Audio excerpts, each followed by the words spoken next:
ಸ್ವಲ್ಪ ಎಕ್ಸ್ಪ್ಲೈನ್ ಮಾಡಿ ಹೇಳಿ. ಚೇಡ್ಸಿ ಹೇಳಕ್ಕೆ ಇಲ್ಲಿ ನನ್ನ ಹತ್ರ ಕೂಡ ವಿದ್ಯೆಗಳೆಲ್ಲ ಇದೆ.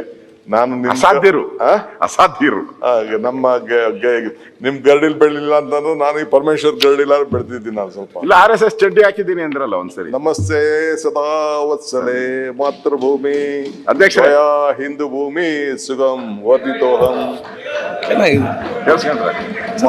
ಮಂಗಲೆ. ಚರ್ಚೆ ಬೇಡ. ಅದನ್ನ ಕರ್ನಾಟಕ ರಾಜ್ಯ ಕ್ರಿಕೆಟ್ ಅಭಿಮಾನಿಗಳು ಬೇರೆ ಬೇರೆ ರಾಜ್ಯದಲ್ಲಿ ಬೇಕಾದಷ್ಟು ಇಂಥದ್ದೆಲ್ಲ ಆಗಿದೆ. ಎಕ್ಸ್ಪ್ಲೈನ್ ಮಾಡಿ ಹೇಳಿ. ಚೇಡ್ಸಿ ಹೇಳಕ್ಕೆ ಇಲ್ಲಿ ನನ್ನ ಹತ್ರ ಕೂಡ ವಿದ್ಯೆಗಳೆಲ್ಲ ಇದೆ. ನಾನು ಅಸಾಧ್ಯರು ಅಸಾಧ್ಯರು ನಮ್ಮ ನಿಮ್ ಗರಡಿಲ್ ಬೆಳಿಲ್ಲ ಅಂತಂದ್ರೆ ನಾನು ಈ ಪರಮೇಶ್ವರ್ ಗರಡಿಲ್ಲ ಬೆಳೆದಿದ್ದೀನಿ. ನಾನು ಸ್ವಲ್ಪ ಇಲ್ಲ RSS ಚಡ್ಡಿ ಹಾಕಿದ್ದೀನಿ ಅಂದ್ರಲ್ಲ ಒಂದ್ಸರಿ. ನಮಸ್ತೆ ಸದಾ ವತ್ಸಲೆ ಮಾತೃಭೂಮಿ ಅಧ್ಯಕ್ಷ ಹಿಂದೂ ಭೂಮಿ ಸುಗಮ್ ವರ್ಧಿತೋಹಂ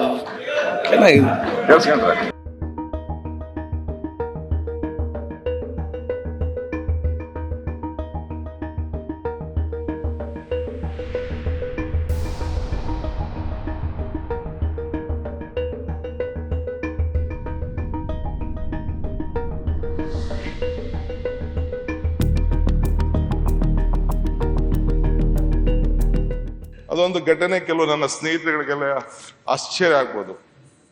ನಾನು ನನ್ನ ಬಾಲ್ಯದಲ್ಲಿ ಸುರೇಶ್ ಕುಮಾರ್ ಅವ್ರ ಬಹುಶಃ ನೆನಪಿರಬೇಕು ಅಂತ ಕಾಣ್ತದೆ.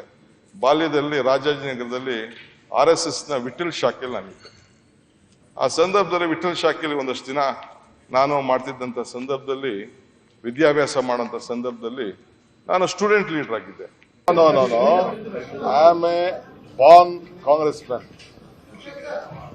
ಮೈ blood, my life, everything is there.